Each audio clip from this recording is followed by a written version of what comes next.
Welcome to LOA Today. I'm Walt Thiessen. With me today is abundance teacher and money coach, Jody Lynn Craven. This is your daily dose of happy. We are so happy you decided to join us today. Oh, I did it. I got back in time. Joy knocked me out of the studio. Oh. He's trying to have fun with you today. He is, yeah. He stepped on my keyboard and all of a sudden everything went black. Like, no, don't do that. Wrong button, Joy. I mean, thank you for thinking of me, but just not in that way. Yeah. Yeah, he's just looking at like, what are you talking about? Leave me alone. But today's topic is celebration, and it actually seems kind of appropriate because one of the reasons I thought about celebration is we don't do a lot of it as humans. I mean, we do some, right? You know, we'll celebrate at a wedding. You know, if there's a get together, we'll have a party, you know, that kind of thing. But so often we don't celebrate all of the stuff that goes on in life, right? Mm-hmm. And I was reminded of it this week. As you know, we had a pretty major snowstorm here on the East Coast on Sunday. And in the midst of that snowstorm, I didn't tell you this, but in the midst of the snowstorm, I got a text message from my brother that my niece's father, it's my sister's ex, who they were never married, but they had a child. Her father died of a heart attack in the middle of the snow. Oh, wow. And so she's in the process now of preparing a celebration of life that fits who he was. And it made me realize there are lots of different ways that we use that word celebration. But even there, that's just something that we do at the end of a person's life. Yeah. So once again, it's special occasion type stuff. Yeah. But not celebrating day to day. No. And we tend to overlook how important that is, don't we? Mm-hmm. I think we're more geared to the big events, like celebrating those things, the major milestones of life. And something that I do with my coaching group is we call them abundance magic moments, which is anything like abundance is so vast. It's not just money, it's love, joy, appreciation, like all of these different things, the life that you truly desire. So it really opens it up. And that's when we have our call every month, that's what we open the floor with is abundance magic, and we celebrate. Okay. And what that practice has taught me is to mark the moments that are every day. And I know it's challenged people in the group because every month I'm going to ask you, what was your abundance magic for this month? So they're constantly keeping a tally, but it also goes with the brain and the way our brain works because of the reticular activating system. Mm-hmm. What we're focused on expands. So when we're focused on catching the moments in our lives that we can celebrate and logging them and celebrating them with intention, your brain goes actively searching for more of those moments, which is a game changer. It's true, yeah. And not only does it go searching for them, but it also starts to recognize that they don't have to be big moments. Yeah. They can be small moments too. You can celebrate almost anything, really. Absolutely, you can. Yeah. Right. So the question isn't whether you can, the question is, will you? Will you? Yeah. Yes. Why do you think most people don't? Oh, God, there are a few reasons, I think. One of them is we live in a world of contrast, and we live in a world of contrast with people who dive into the contrast headfirst on a regular basis to the point where, and this is what leads up to all the problems, I think, where we focus so much on the negative because of that world of contrast that it becomes our default. It becomes our primary way of dealing with the world. Yeah. And you do that long enough, you're not going to do a whole lot of celebrating, first of all. No. And second of all, you're going to mess up your mindset pretty good. Totally. And your wiring. And your wiring, absolutely. Which is what you and your group are trying to unwire. You're trying to reverse that. Mm-hmm. Yeah. Absolutely. Actually, the practice I learned from, I don't even remember where I learned it. It was another practitioner that wrote a book or like had podcasts or things like that. And they were talking about what happens when you celebrate. Okay. And this is why I picked it up and turned it into practice in our core class. But when you celebrate, when you're like big and expansive, like woo, like all into it, the brain automatically stops and wakes up. It's like an alert point. It's like, oh, what's happening? What's happening? What's going on? I need to pay attention. Right. And I use that philosophy to help rewire the brain towards abundance instead of away from it. Because if you're stopping every time there's something great and making a big deal of it, then again, we're rewiring the brain to see more of that instead of the contrast. Which is huge, because that changes the entire experience that you have in life. Absolutely, it does. In every area of life. That's the thing that's so fascinating. Yeah. Yeah, we're not talking about something that just fixes what happens after lunch. No. I mean, it does that too. Don't get me wrong, but yeah, but it's so much more broad and expansive than that. Yeah. It's not very often that we have tools that give us that much latitude, that much power. But there is one, and that just takes me back to that first question. Why don't we do it more often? Yeah. We have this tremendous tool at our disposal. Yeah. When I think about it for myself, the first thing that came up was this thought of like, so what? Like, that's so insignificant. But in saying that, I think a lot of people think that, oh, I'm going to celebrate that my car started or whatever, like like something so insignificant. But it's so important to stop at those little things, because the little things turn into big things. They do. And it doesn't take long. It's a big snowball effect. Oh yeah, appropriate adjective, by the way, for this time of year. Just mentioning. That's right. For both of us, at least. That's right. Anyone in the Northern Hemisphere, you know what we're talking about. Unless you live in Florida, I mean, you know. Exactly. Yeah. Absolutely. Yeah, but it's true. We have all these opportunities that occur in our lives that we skip. I've been noticing myself, and I'm trying to do more. I'm trying to find ways to be more celebratory. But it's tricky, because when you're in society, when you're socializing with other people, if they aren't on that same wavelength, you can look kind of like an idiot, celebrating everything that happens. Like, oh, he's doing that thing again. You get all that negative vibe going on. So I don't know about you. I kind of do it privately to myself and low key it outside. I do it so people can see that I'm celebrating, but I do it in such a way that isn't going to throw them so far out of their vibe that they're uncomfortable. Yeah. And then question you about it, and then you got to explain. And, you got to explain everything, right? It kills your vibe, literally. You're like, I was happy, and now I'm being interrogated. Being interrogated, right? But nevertheless, I'm also finding that even if you try it just a little bit, if you just take the time to do it somewhat, the vibration that comes from that pays off a lot more quickly than you might think, and not just in your own life, but in terms of the people that surround you in your life.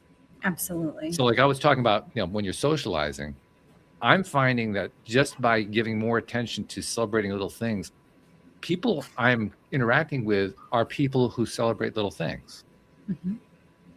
It's interesting how that plays out.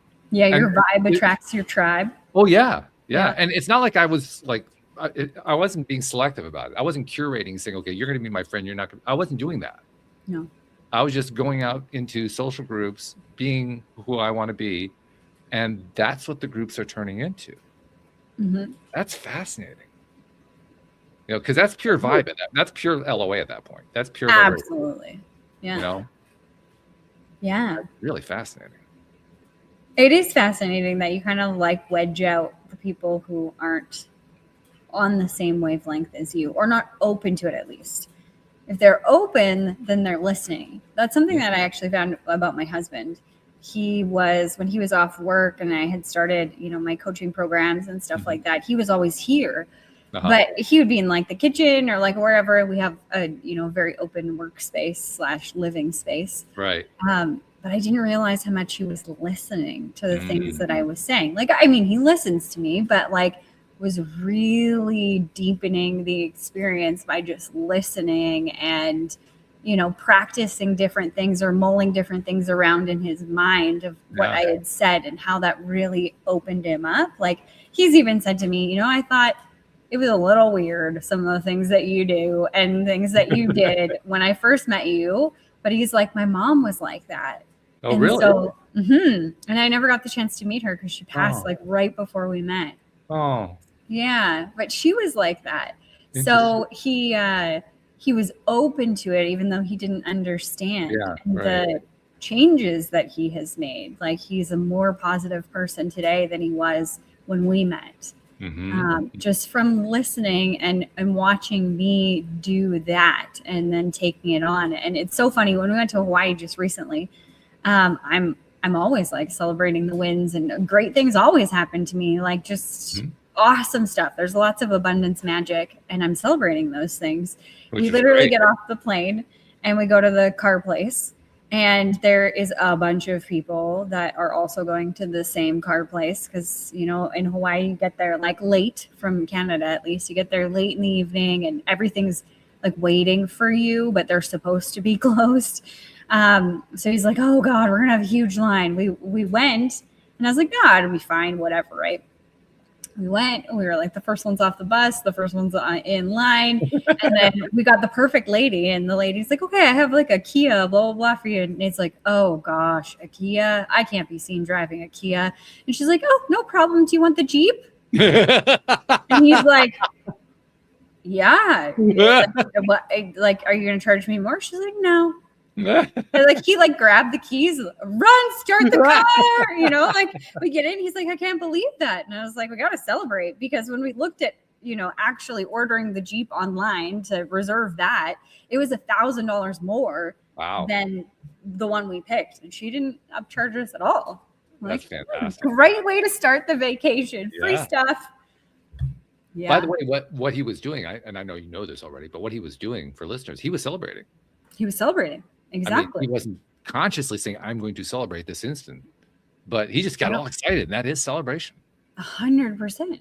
I think it's the noticing of it and like paying attention to what is actually going on, and then finding that perspective where you can celebrate, whatever that looks like. It's not a party. You don't have to have a party every time. You could if you wanted to, but it's up to your interpretation. What does celebration feel like?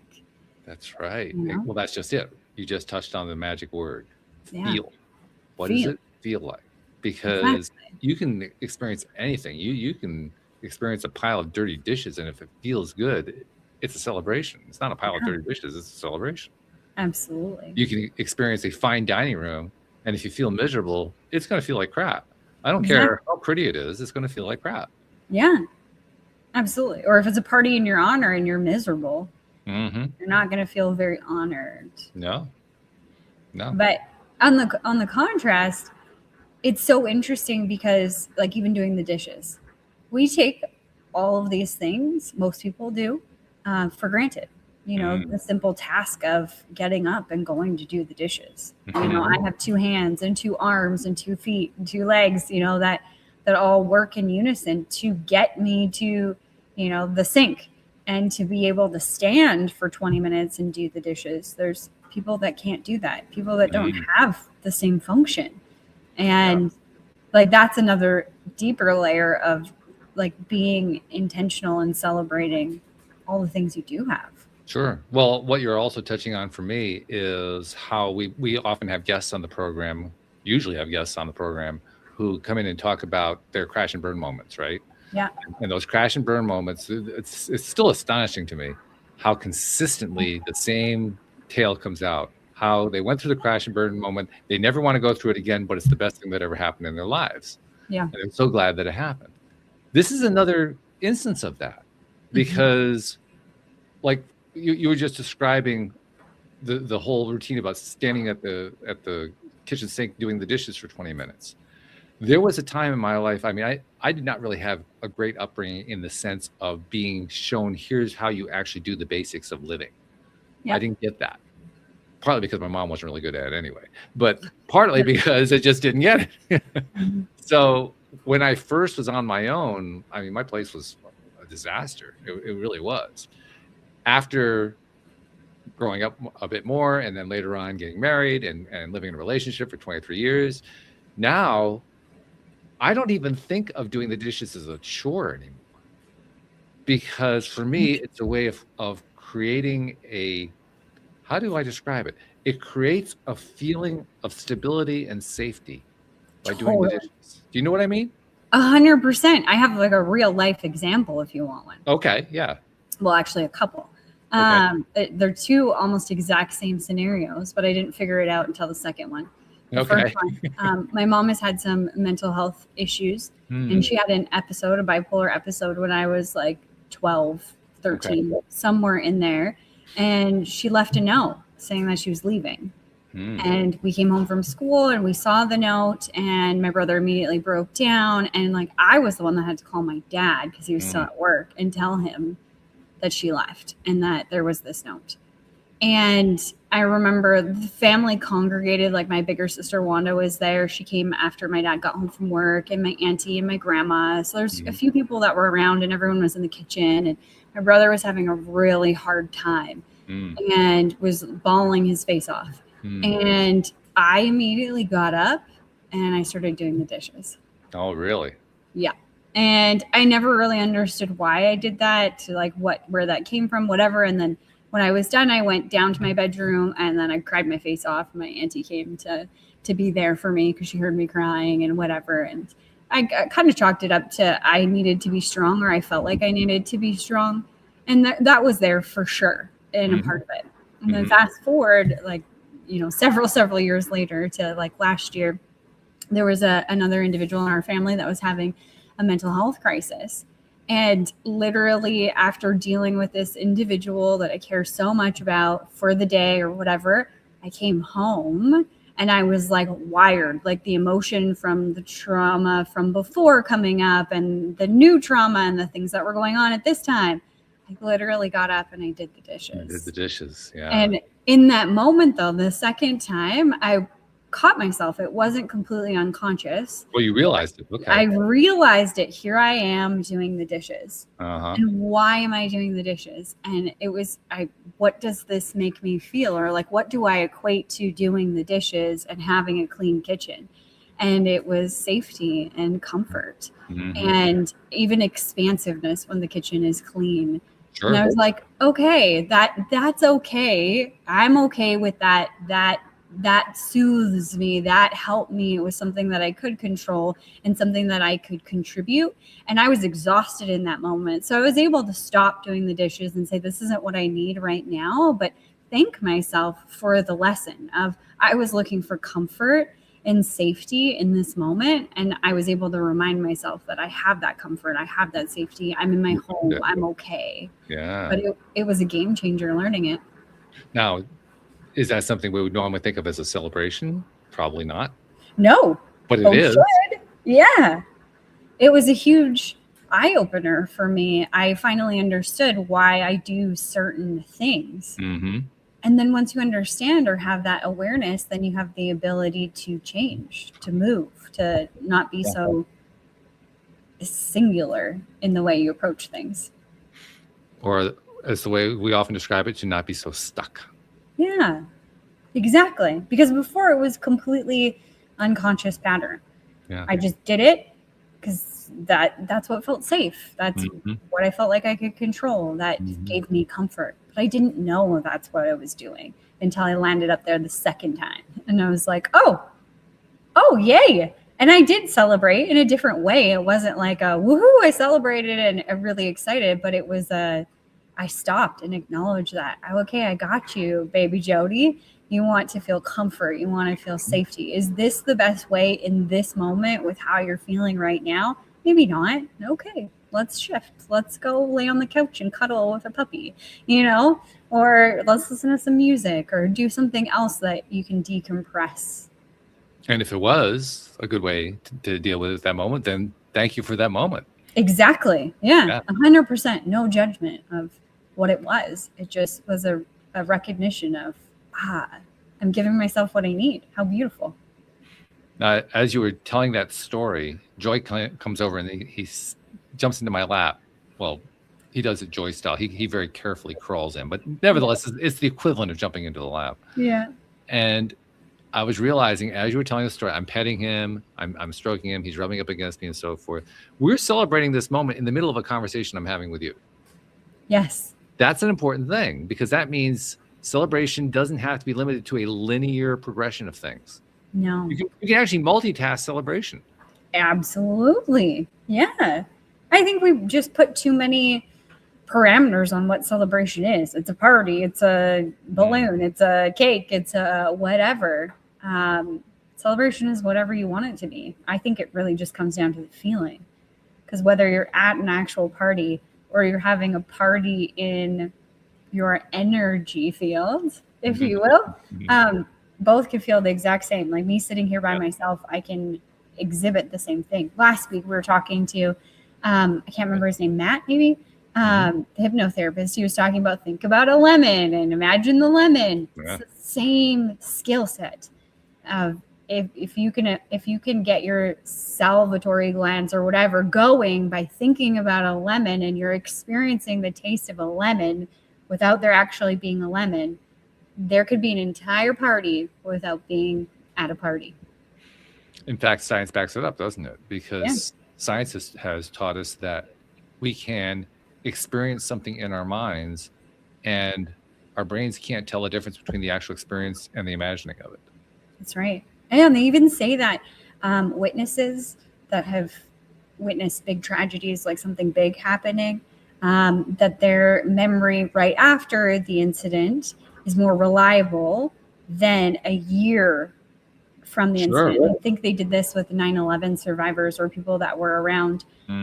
What they said right after the incident versus what they said a year later was completely different. And the year later story is the one that they would go to die for. Yeah. Even though it wasn't the same. So I think we make a lot of things up. Well, another way to say the same thing is that we interpret everything that comes through our senses. Yeah. And so much of what we interpret, we fill in the gap on. Partly because there's so much data coming in, we can't process it all anyway. Our brains fit. That's why we have, you mentioned the RAS. That's why we have an RAS to filter stuff out. Otherwise, we'd all be autistic. Exactly. We couldn't handle it. Yeah. It would just be too much to handle. So we have to fill in the gaps. Well, that means there's going to be in the terms that get used with photographs, there'd be a lossy component to it, right? You're going to lose some data, and hopefully it's not going to be data that is terribly significant to whatever it is that you're paying attention to. But there's going to be some loss.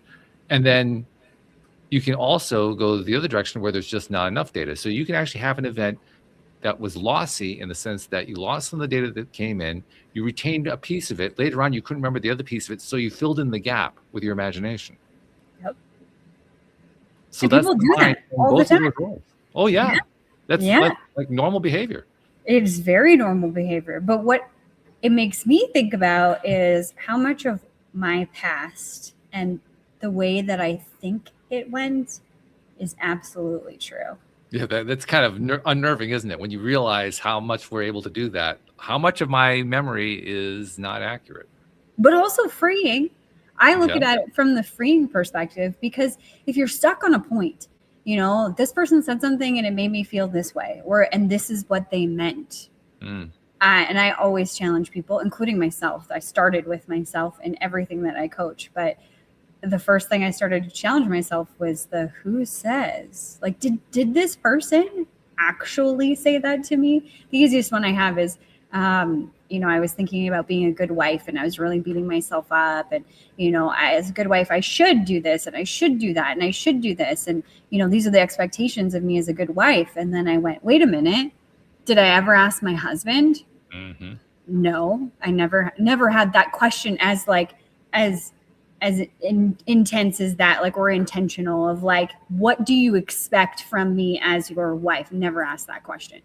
And when I did, because I had the courage to ask, it did not align with what I thought he was going to say or what I was thinking that he was thinking. And it was what I thought he was thinking that was putting all this pressure on me and making me miserable. But it all came from me, which is freeing. So then I can go back to that and say, okay, what else? What else is there that I've assumed meant something and filled in a gap somewhere? And if it doesn't feel good, can I shift that to a different perspective to feel something different? It's reminding me, this whole conversation is reminding me of a topic that we addressed here on the show many years ago about how it is that, I mean, there are some people who literally advocate the idea that you can change your past by thinking about it differently. Yeah. And I recall the first times I was exposed to that idea, I resisted it because, well, no, you really can't change what's happening in the past or what did happen in the past. But now through this conversation, we're exposing literally how we do change what happened in the past.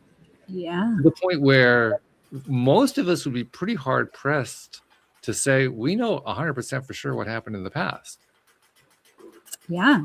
Because do you? More importantly, how would I know? How How would could you I know? be sure? Exactly. How would you know? How could you Yeah. be sure? Yeah. And the answer is I couldn't be. No. There's too much data that suggests that I'm either filling in the blank or taking data away and making it lossy, one way or the other. The more you do that, the more you're changing the story. I don't care how honest you are. It has nothing to do with honesty. No. Yeah. It has to do with perspective and what you are remembering. Mm-hmm. Absolutely. Yeah. Powerful. So, yes, it is. And like you said, it's also freeing because when we come to not only recognize that it's true, but also be okay with it, because that's really what the other piece is, right? Being okay with it. Yeah. Because you could flip out on it. If you really want to, you could flip out on the fact, oh my God, my memory is such a mess. There are people who will do that. Yeah. Right? But if you choose not to do that, if you choose to be accepting of it, that's where that freedom comes from that you're talking from. Mm-hmm. That freedom to not only realize that you're not locked into a past, but also to realize you can make it shaped any way you really want to. Yeah. Now, I think a lot of us would actually want to make it as true to form, as true to reality as we can make it. I know I would. But even in saying that, I know I can't make it 100%. There's going to be some lossiness in there. Yeah. And why would you want to make it as true to reality as possible? For me, it's a way of feeling grounded. It's a way of feeling like life makes sense. Because I think I've told you, particularly when I was growing up, so often the thought occurred to me that these people around me are crazy. This whole life is crazy. There are behavior here, people behaving in ways that I look, I say, what the fuck is going on here? Yeah. Yeah. Now, this is at a time when actually you would not use the F word, so I didn't actually say it that way in my mind. But that's pretty much what it added up to. Yeah, that's what was going on. Yeah. That was what was going on. And it happened a lot. I mean, we're not talking like once a month or something. Like every day, Yeah. I'd have a thought like that one. Yeah. Right? Yeah. So that's why I really wanted to have the stability of a reality that I could always count on to be true. Yeah. Now, what I've learned since then is it isn't all that important what actually happened. No. It really isn't.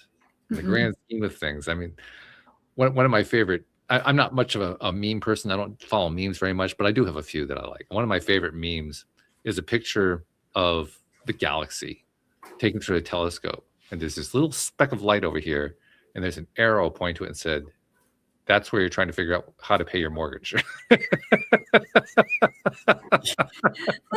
Yep. This is you and your problem. That's it. Yeah. To the vastness that is. Yeah. Yeah. You look at it that way, you realize it's really not that important. No. And it will get figured out. Like It will, one way or another. Yeah. If the world will still turn and the stars will still shine and the sun will still come up, well, the likelihood is pretty good that everything is figure outable. Mm-hmm. Yeah. Now, there is a challenge that comes along with this, and this is a challenge that I think a lot of people are experiencing, particularly in what we today call the great political divide going on in the Western world, especially here in the U.S. Yeah. To a lesser extent in Canada, but it's still there too. That divide is based on a lot of different things, but if I were to like funnel them down to one particular idea, it's I don't like the decision you're making because I think it's going to affect me badly. Mm-hmm. That's where all the blame comes from, right? I got to blame you for what's going on in my life. Yeah. And that comes from a desire to have that stability I referred to earlier. Belief that you need to behave in a certain way in order for me to feel safe and stable. So there's the challenge. The challenge is, how do you navigate waters in a world where you really can't anchor your reality to someone else's behavior without being disappointed? Mm-hmm. Yeah. I think for me, I don't know if this is just the way my brain is wired, or maybe it's part experience and I've wired it as such. But I always think about how it's always working out and how I am safe within, like, stop looking for the things outside of myself to feel safe, because I can play devil's advocate till the cows come home on both sides. Sure. Like, money is safety. Well, what about, Princess Diana? She died. She was rich. Like, didn't save her, Really. like, and there's lots of people that it's not an absolute truth that this has to be for this other thing to be. There's very few absolute truths like that out there in this world, where you can't find something on the other side of it or an opposite. So that made me realize. I would reduce that down to one. I know of one absolute. It's the only absolute I know of. Tell me. The law of attraction. Yeah. It always applies. Yeah. Even the law of gravity. This is what pisses me off. The law of gravity doesn't always apply. That really pisses me off. It doesn't. Exactly. But that's the point that I'm making, is that there's a lot of things that aren't absolutely true. I would agree with you there that law of attraction is one that absolutely applies everywhere. Can you think of others? I mean, I really can't think of any others. No, up to this point, I haven't gotten to any. That was the first one. That was so the first thank one. you Okay. for that one. Yeah. No, because that wasn't even original for me. I learned that one from Abraham Hicks. They said that was the only absolute they've been able to find in the entire universe. Interesting. Yeah. Yeah. No, I've looked at all the absolutes, because I think we think in absolutes, that this is absolutely true. Whatever, this person's an asshole. Look how often we use that phrase. Oh, absolutely. Exactly. Right. Like, oh, when this, political party is in power, we're screwed. Oh, yeah. You can look at history and find both. Where absolutely. it was good, where it was is. bad. Absolutely. Exactly. Absolutely. Yeah. Like it's you can see it everywhere, which for me, that made me realize that it didn't matter whatever was going on outside of me. It was more important what was going on inside. Because again, going back to the celebration, like wherever you are, whether you're at a party or you're having a party in your own mind, you can have a party in your own mind, or you can feel absolutely alone in the middle of a party. The feeling is I'm going to propose another absolute. It just occurred to me in the way you phrased that. Yeah. The other absolute, and there are going to be people who are going to disagree with me on this, I think, but the other absolute is identity. Okay, tell me more. I am. I'm absolutely convinced of that. I am. That there is an I am, or that I am. That I am. Yeah, I would agree with that. I'm convinced of that. Because, there's no I am and then a thing. Like, it's just so open to whatever it is. Yeah. I think you could question the tail end of that if you were to say, I am a blah, blah, blah, like fill in the blank. But I am, no. I think that is absolute. So we got two absolutes today. Hey, yeah. we're starting a list. Yeah, this is rare. Very rare. Now, I have no idea what item 3 is going to be, but Mm. 2 items on that list, that's a pretty good list as far as I'm concerned, I think so too. Yeah. Yeah. But which means everything else can change. It doesn't Yeah. matter. If nothing is absolute, then it also means that you don't need this political party to be in power to feel safe. Because what There's about, a scary that's a concept that'll scare a lot of people. yeah.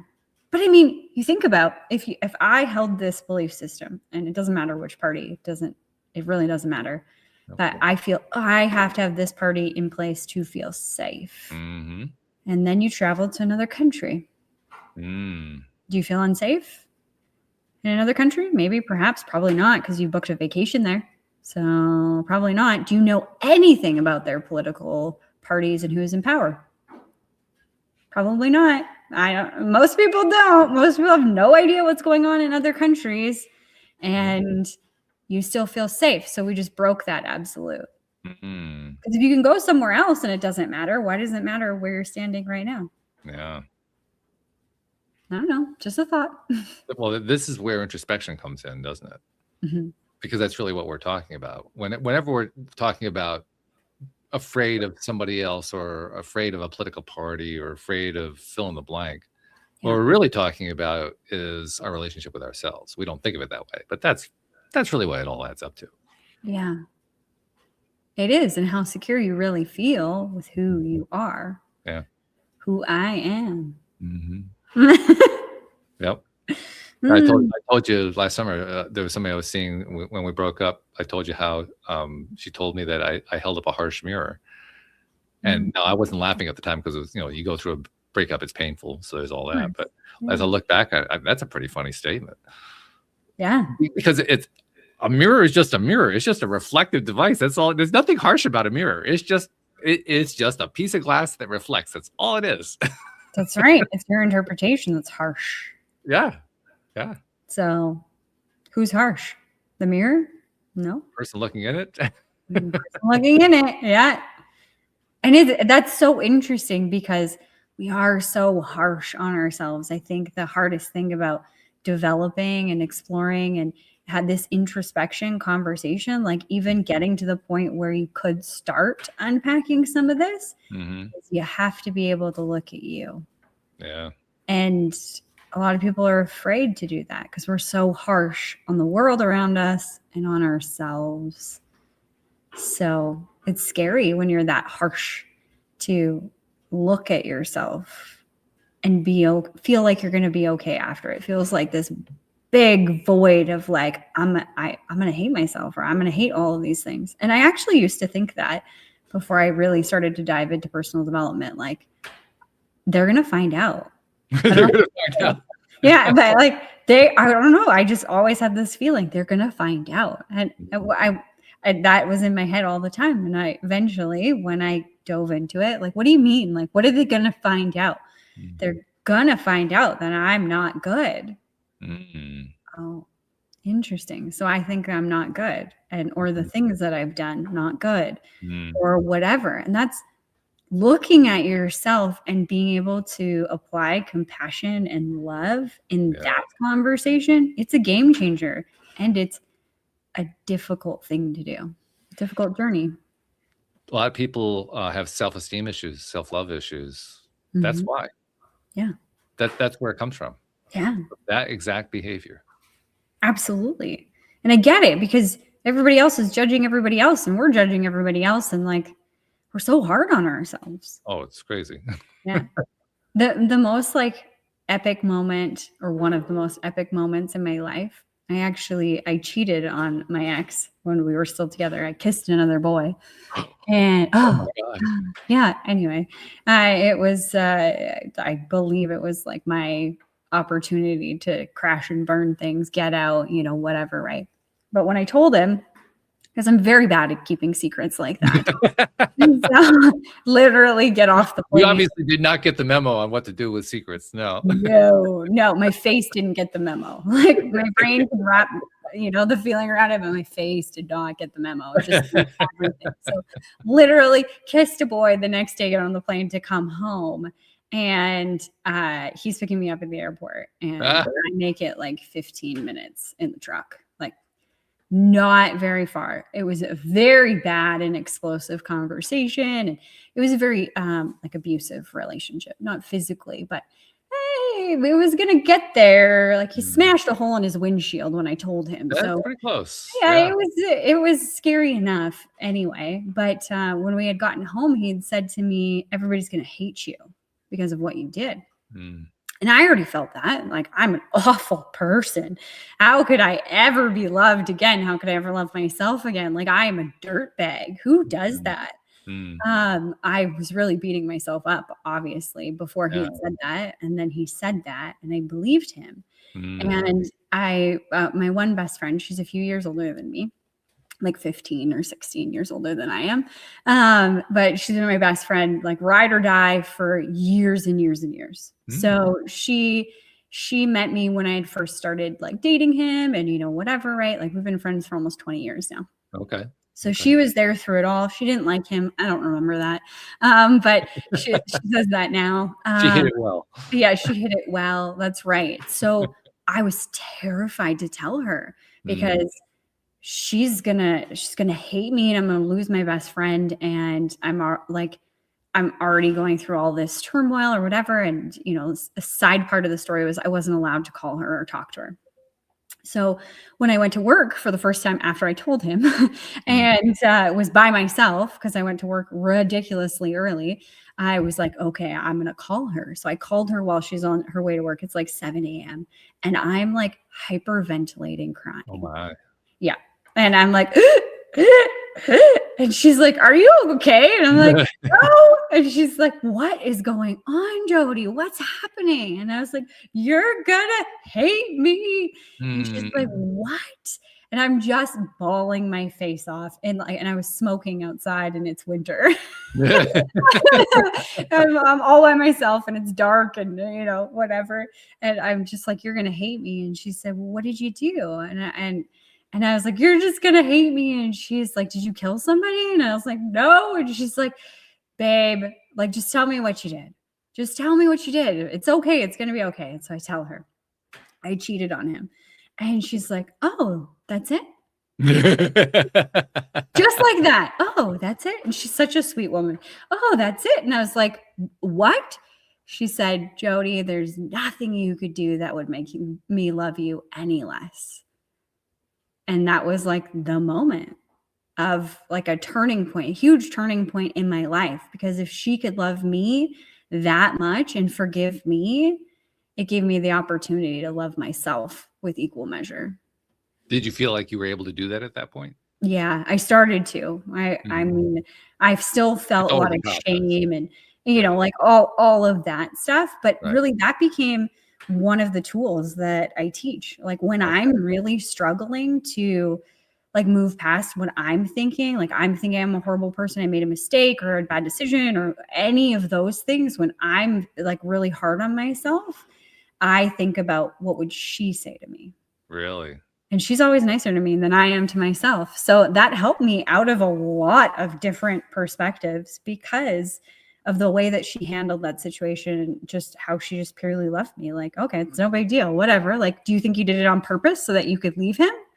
Well, never thought about that. But yeah, I mean, looking back, obviously that's what I was doing. I didn't know how to leave. So it's not right.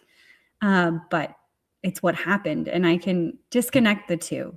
And the situation wasn't right. And the action wasn't what I would want for myself or anyone around me.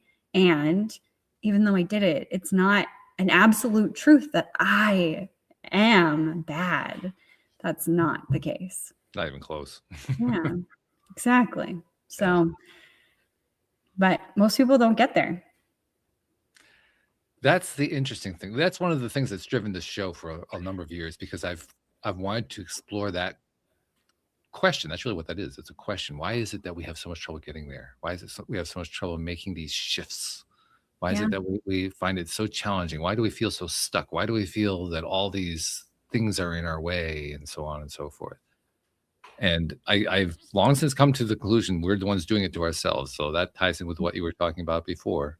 But it's fascinating, all the different ways that basically we block ourselves.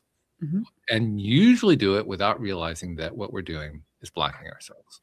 Absolutely. You know? Yeah. You would think we would notice that at some point. I mean, maybe it takes doing a show like this on Celebration to notice something like that.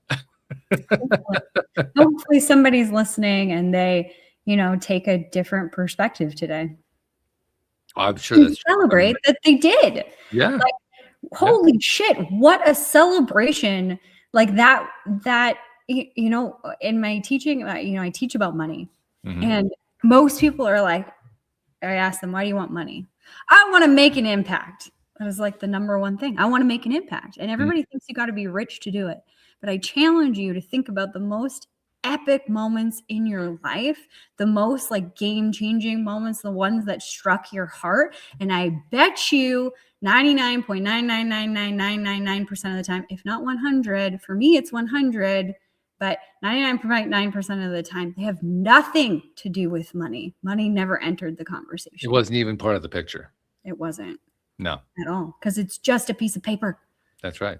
Well, these days it's not even that. It's an electron these days. But exactly. Yeah. If you're in Canada, it's plastic. It's plastic. Money. Yeah. Our money isn't even paper anymore. It's plastic, so you can't burn it. Right. Well, you can try. It makes this really bad stench, but yeah, you can try to. Yeah, they even added like a maple scent to it or something. Scratch and sniff. Of course, it's from Canada. Maple syrup. Why not? Yeah. Exactly. Weird. Who's sniffing money anyway? It's just gross stuff. But you touched on something else that I want to bring in too. You mentioned how it was that you had this mentor who was able to help you to love yourself more because you realized how much she loved you. Yeah. And what you indirectly touched on was something that I became really consciously aware of for the first time about, I'm going to say 4 or 5 years ago, something like that, maybe 6 years ago, which is just how rough we are on ourselves. Just we are tougher on ourselves than we are on anybody else. Yeah. And it's universal. I mean, the first time I was exposed to it, I didn't want to face it because I figured it was just me. And then I realized pretty quickly, no, it's not just me. We're all doing the same thing. Yeah. We're really good at it too. Which is we're really good at beating ourselves up. Yeah. In the process of realizing that, though, that is how I began to give myself slack. Yeah. Because, well, I guess it's not just me. So I don't have to feel ashamed about it anymore. That's a big part of it, by the way. Feeling ashamed of the fact that you beat yourself up. Yeah. You don't have to feel ashamed of it at all. It's just a recognition. Yeah. And then once you recognize it, you can choose differently. Absolutely. It's an opportunity. It is. And that's where people talk about doing work on themselves. That's, to me, that is the most important piece of work to do. Is the one that says, I'm okay. Yeah. I'm okay as I am. Yeah. And I don't need to keep beating myself up. And I don't need to keep holding myself to high standards that there really is no need for me to hold me to. And that the only reason that the need exists is because I put the need there in the first place. Yeah. Because I decided that I had to. Yeah. The only reason to do that is because I did. That's the only reason. It's not societally imposed upon me. It was never imposed upon me by my parents. I mean, many people will tell you the story about how it was imposed on them by their parents, but guess what? In the final analysis, you did it to yourself. Your parents may have influenced you to do it, but you had to pull the trigger. You had to be the one to say, yes, you're right. I am such a miserable, horrible person. Yeah. Absolutely. Yeah. To me, that's freeing, because when you realize that, then you realize, well, that means all I have to do is change my mind. Exactly. And then you start the work. How do you change your mind? How do you let yourself off the hook? And for me, it's one step at a time. Exactly. 100%. There's no one path, one way to get anywhere, ever. So it's just baby steps, and it's going to take time. Like, I mean, depending on how old you are, you've had years of practice of doing this thing, of beating yourself. You know, I piled up a lot of baggage, let me tell you. Exactly. So it becomes like, our brains are computers. So it just becomes the automatic default setting. So this is what I do.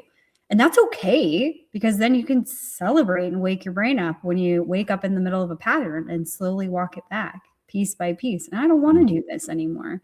I want to be kinder to myself. I want to love myself more. I want to appreciate myself more. And just the intention starts the ball rolling. And then the really amazing part is when you get that ball rolling, you don't even have to reach the point where you are no longer beating yourself up ever. You don't have to get that far. You just have to get to the point where you've changed it a little bit. Exactly. What's astonishing to me is how quickly that translates into your relationships with others without you doing anything. 100%. It changes everything. Your entire frequency and the frequency of everyone around you. It drives certain people away. Yeah. Which is, in that case, a good thing, because the people it drives away are the people who refuse to stop beating up on themselves. Exactly. They're not the ones you want anyway. Yeah. And then it brings other people closer. And what I've seen too, which was the most miraculous to me, is it changed the way other people behaved. Oh, yeah.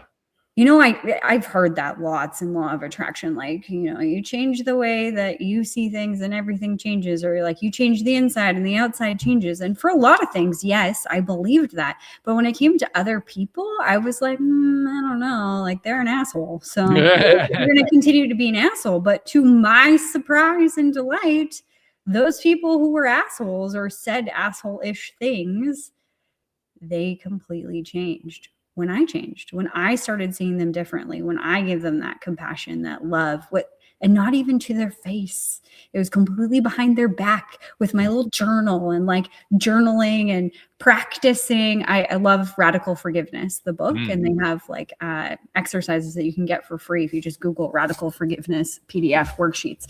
But I would just pull out their worksheet and I'd be like, okay, this is the story I'm telling myself. This is how I feel. And they walk you through the entire process of shifting that. And I would do it over and over and over again by myself, never saying anything to this person that I, you know, have in my mind at this moment, never saying anything to them. And then all of a sudden, bam, everything changed.